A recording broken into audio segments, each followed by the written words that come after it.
Mungkin beberapa dari kita yang muslim tidak asing jika mendengar nama Barnabas.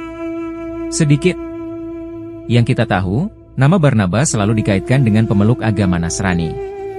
Barnabas adalah salah satu murid atau pengikut dari Yesus yang juga merangkap sebagai pencatat perkataan dari Yesus atau Nabi Isa yang kemudian dibukukan dan diberi nama Injil Barnabas. Tapi tahukah teman-teman, di dalam Injil yang ditulis oleh Barnabas dinukil di sana tentang perkataan Yesus bahwa akan datang seorang nabi terakhir yang menjadi penutup segala nabi dan rasul yang bernama Muhammad.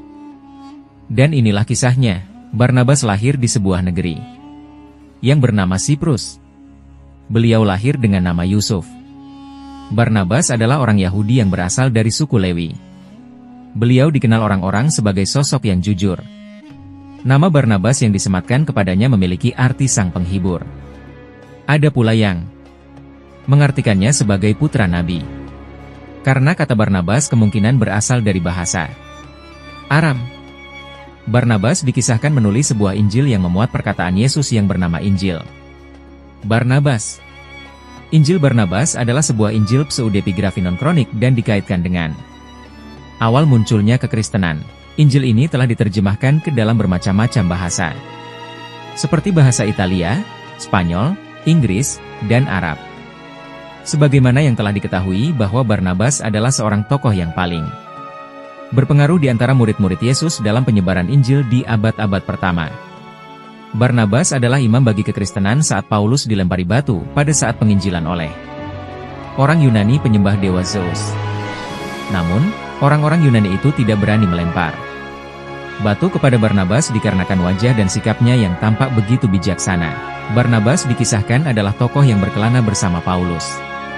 Kemudian seiring berjalannya waktu, keduanya bersilang pendapat karena perbedaan teologi mengenai ketuhanan Yesus. Di dalam Injil ini, Barnabas mengatakan kalau Paulus telah mengajarkan kepada orang awam bahwa Yesus atau Nabi Isa adalah anak dari Allah. Kemudian Paulus juga menghilangkan tradisi sunat yang diwajibkan bagi laki-laki dan memperbolehkan makan daging hewan yang padahal sebelumnya diharamkan untuk mereka. Oleh karena teologi-teologi inilah, akhirnya Barnabas pergi meninggalkan Paulus. Barnabas adalah sosok orang penting sebagai penyebar agama Kristen di awal masa pendakwaan yaitu Kristen Ibrani. Barnabas mengembara ke seluruh negeri Palestina mulai dari Damaskus ke Kaisarea, dari Filipi ke Sinai demi menyampaikan Injil tulisannya kepada masyarakat. Injil Barnabas ini ditemukan di atas jenazahnya dalam suatu kuburan di Pulau Siprus pada tahun keempat Maharaja Zeno, atau tahun 478 Masehi. Pada saat ditemukan, Injil ini berada di atas jenazah Barnabas. Injil Barnabas telah dikutuk oleh banyak gereja di Barat, dekret dari Paulus Innocent I dan dekret dari Gelasius. Bahkan dekret Gelasius menyebut bahwa Injil Barnabas sebagai Injil yang dilarang. Injil Barnabas telah disembunyikan dari peredarannya oleh gereja-gereja Barat selama berabad-abad. Itu semua disebabkan karena isinya sangat bertentangan dengan ajaran Trinitas Kristen di Barat. Karena di dalam tulisan di dalam Injil Barnabas ini dengan tegas melarang tentang ketuhanan Yesus sebagai anak Allah. Dan ada hal-hal lain yang dituliskan di sana yang mungkin akan sangat sulit diterima oleh beberapa penganut agama Kristen. Maka bagaimanakah isi dari Injil Barnabas tersebut? Di dalam bab 39 Barnabas, terpujilah namamu ya kudus, ya Allah Tuhan kita, tidak ada Tuhan selain Allah dan Muhammad adalah utusannya. Masih pada bab ke-39 yang mengisahkan tentang Nabi Adam. Nama Nabi Muhammad juga disebut dalam dialog antara Nabi Adam dan Tuhan. Tulisannya seperti ini, apa arti kata-kata, Muhammad utusan Allah, apakah ada manusia sebelum aku? Lalu di bab ke-41 disebutkan, atas perintah Allah, Mikail mengusir Adam dan Hawa dari surga. Kemudian Adam keluar dan berbalik melihat tulisan pada pintu surga, tidak ada Tuhan selain Allah dan Muhammad adalah Rasul Allah. Lanjut di bab ke-44 disebutkan, pada bab ini, Yesus atau Nabi Isa menyebut nama Nabi Muhammad Sallallahu Alaihi Wasallam, yaitu O Muhammad Tuhan bersamamu. Kemudian di bab ke-97 disebutkan, Yesus menjawab, nama Mesias sangat mengagumkan. Karena Allah sendiri yang memberinya nama. Ketika menciptakan jiwanya dan menempatkannya di dalam kemuliaan surgawi, Allah berkata, "Tunggu Muhammad, karena aku akan menciptakan Firdaus, dunia dan banyak makhluk." Sallallahu ala Muhammad. Siapapun yang memberkatimu akan diberkati, dan barang siapa yang mengutukmu akan dikutuk. Di bab 112 disebutkan, dalam bab ini, Nabi Isa atau Yesus bercerita kepada Barnabas bahwa dirinya akan dibunuh. Namun kata Nabi Isa, Allah akan membawanya naik dari bumi. Sedangkan orang yang dibunuh sebenarnya adalah seorang pengkhianat yang wajahnya diubah seperti Nabi Isa. Dan orang-orang akan percaya bahwa yang disalib itu adalah Nabi Isa. Tetapi Muhammad akan datang, Rasul Allah yang suci, kata Nabi Isa. Nama Nabi Muhammad juga disebutkan lagi pada bab 136, 163, dan 220. Setelah sempat hilang keberadaannya, pada abad pertengahan, Injil Barnabas ini muncul kembali ke permukaan dalam sebuah perpustakaan Paus Sixtus V, dan ditemukan oleh seorang pastor bernama Fra Melino.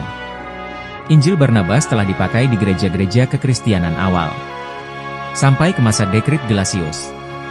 Sesudah dekrit itu diterbitkan, Injil ini kemudian disembunyikan bersama puluhan Injil-Injil yang lain yang sekarang terkenal dengan nama Injil Apokripa. Kebanyakan dari Injil-Injil ini berhasil dimusnahkan. Sebagian lagi hanya diketahui namanya. Ada pula yang hanya ditemukan berupa lembaran-lembaran. Satu naskah Injil Barnabas ini berhasil lolos dari pemusnahan tersebut, dan naskah Injil itu dipegang oleh pastor Fra Melino. Dari naskah yang menarik inilah, telah dibuat beberapa terjemahan, diantaranya terjemahan bahasa Arab oleh seorang Kristen terkemuka yang bernama Dr. Halil Saadah. Dia sangat berhati-hati dalam menerjemahkan Injil kuno ini. Malahan, terkadang dia terjemahkan secara harfiah. Injil Barnabas adalah Injil tulisan asli Barnabas, murid dari Yesus, dan bukanlah surat Barnabas yang dikenal kekristenan hari ini. Karena Injil Barnabas adalah sebuah kitab Injil yang lengkap, maka isinya adalah naskah narasi biografi Yesus dari kelahiran sampai penyalipan yang isinya lebih lengkap daripada Injil kanonik yang 4. Salah satu kitab Injil Barnabas yang original telah ditemukan kembali setelah sempat hilang, dan disembunyikan pihak gereja Kristen di Turki selama 12 tahun. Di dalam bangunan gereja Kristen, secara tidak sengaja, buku ini ditemukan oleh seorang polisi Turki saat dia sedang melakukan razia tentang penyelundupan barang-barang. Injil ini ditemukan kembali di sebuah lemari besi di gedung itu dalam keadaan berantakan dan tidak terawat pada Februari 2012. Dengan bentuk tulisan tangan asli bertinta warna emas dari era 1500 tahun yang lalu, polisi menyerahkan temuan itu kepada pihak museum. Pihak peneliti telah menghitung dengan karbon dan ditemukan Injil Barnabas ini telah berusia 1500 tahun dan isinya mengajarkan tentang doktrin kekristenan yang berbeda dengan doktrin kekristenan karya keselamatan dan Putra Allah yang diajarkan oleh Bible kanonik. Dalam Injil Barnabas ini diajarkan kalau Yesus tidak sedang mengorbankan dirinya sendiri, karena menurut Barnabas mengorbankan darah manusia adalah terlarang dan bukan bagian dari ajaran Yahudi yang diperbolehkan. Ajaran Yahudi hanya boleh mengorbankan hewan ternak yang kosher dan bukan darah manusia. Injil Barnabas di era awal kekristenan adalah ancaman bagi paham kekristenan yang mengakui karya keselamatan dan Putra Allah, sehingga Paus terdahulu telah melarang beredarnya kitab ini. Dan Paus Innocent I sangat keras mengancam peredaran buku Injil Barnabas. Banyak dari mereka yang mengikuti pengajaran Injil Barnabas terbunuh dan buku-bukunya dibakar dan rusak karena mereka meyakini keimanan Kristen melalui pengajaran Injil Barnabas. Sallallahu ala Muhammad. Yang menolak bahwa Yesus wafat atau mengorbankan darahnya yang sebelumnya telah diajarkan oleh Paulus. Beberapa pihak yang telah meneliti manuskrip Injil Barnabas ini menganggap bahwa kitab itu memang memiliki pandangan dari sisi lain terhadap sosok Yesus. Barnabas menulis Injil ini setelah disuruh oleh Yesus dan supaya murid-murid Yesus yang lainnya bisa berpatokan dengan Injil tulisan Barnabas. Karena Barnabas adalah salah satu murid Yesus yang paling cerdas dan sangat dekat dengan Yesus. Barnabas merupakan murid langsung atau termasuk ke dalam kelompok ke-12 Rasul Yesus Kristus yang pertama. Jika di dalam Islam, murid-murid Yesus atau Nabi Isa ini dikenal dengan sebutan Hawariyun. Dan ingatlah, ketika aku ilhamkan kepada pengikut-pengikut Isa yang setia, berimanlah kamu kepadaku dan kepada Rasulku.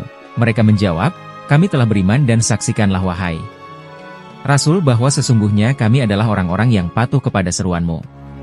Al-Quran Surat Al-Maidah ayat ke-111. Secara harfiah, Hawariyun berasal dari kata Al-Hawar yang berarti putih bersih. Mereka dinamai demikian karena putih dan sucinya hati mereka dari berbagai noda, serta tulusnya persahabatan mereka dengan Nabi Isa alaihissalam. Beberapa ulama lain berpendapat bahwa Hawariyun berasal dari bahasa Habasyah atau Ethiopia, yaitu Hawaria, yang berarti sahabat yang tulus. Injil Barnabas telah terbukti oleh para akademisi pada umumnya, yaitu para sarjana Kristen, sebagai sebuah tulisan yang belakangan dianggap mereka sebagai tulisan palsu. Misalnya, pendapat dari Dr. Abbas Mahmud Al-Aqad, seorang orientalis dari Mesir, yang merasa sentimen terhadap Injil Barnabas, kemudian mengajak umat muslim sedunia untuk menjauhkan diri dari Injil Barnabas. Dia memiliki pandangan yang subjektif tentang kitab ini. Menurutnya, pada buku ini memiliki bagian yang agak berbeda dengan doktrin agama Kristen yang ada sekarang. Karena di dalam buku ini, Barnabas mengajarkan kepada umat Kristen awal abad 1 Masehi, untuk tidak mempercayai doktrin karya keselamatan. Tentu, doktrin ini bertentangan dengan Bible kanonik. Namun beberapa kalangan akademisi lain mengatakan bahwa Injil ini mengandung tulisan apokrif yang lebih awal, yaitu sekitar abad pertama Masehi. Barangkali Gnostik atau Edionid atau Diatasaron. Dalam Injil tersebut, dijelaskan bahwa Barnabas sendiri yang telah diperintahkan Yesus untuk menuliskan Injilnya. Isi dari Injil tulisan Barnabas memiliki alur cerita yang lebih lengkap daripada Injil 4 kanonik yang ada sekarang. Ketika otoritas Turki yang menemukan versi asli dari Injil ini pada tahun 2012 lalu, yang sekarang disimpan di Museum Turki, waktu itu sempat ada permintaan dari Vatikan untuk mempelajari Injil Barnabas yang berbahasa Aram ini. Namun ditolak berkali-kali oleh pemerintah Turki karena khawatir akan disembunyikan oleh Vatikan, sebagaimana yang telah terjadi pada Injil Barnabas yang berbahasa Spanyol yang telah hilang dari peredarannya. Meskipun polemik tentang keabsahan Injil Barnabas ini masih diperdebatkan, namun ini bisa menjadi titik terang untuk yang meyakini akan Injil ini, bahwa Nabi Muhammad SAW merupakan seorang nabi dan rasul yang telah dinantikan kedatangannya oleh nabi sebelumnya. Adapun tentang ketentuan tugasku, sesungguhnya aku datang untuk menyediakan jalan bagi Rasulullah yang akan datang dengan membawa tugas kelepasan alam ini. Semoga kisah ini bermanfaat, lebih dan kurangnya mohon dimaafkan, yang benar datangnya dari Allah Subhanahu wa Ta'ala. Hilaf atau keliru itu datangnya dari saya pribadi sebagai manusia biasa. Sampai ketemu di kisah-kisah seru yang penuh makna selanjutnya. Saya akhiri. Wassalamualaikum warahmatullahi wabarakatuh. Sallallahu ala Muhammad.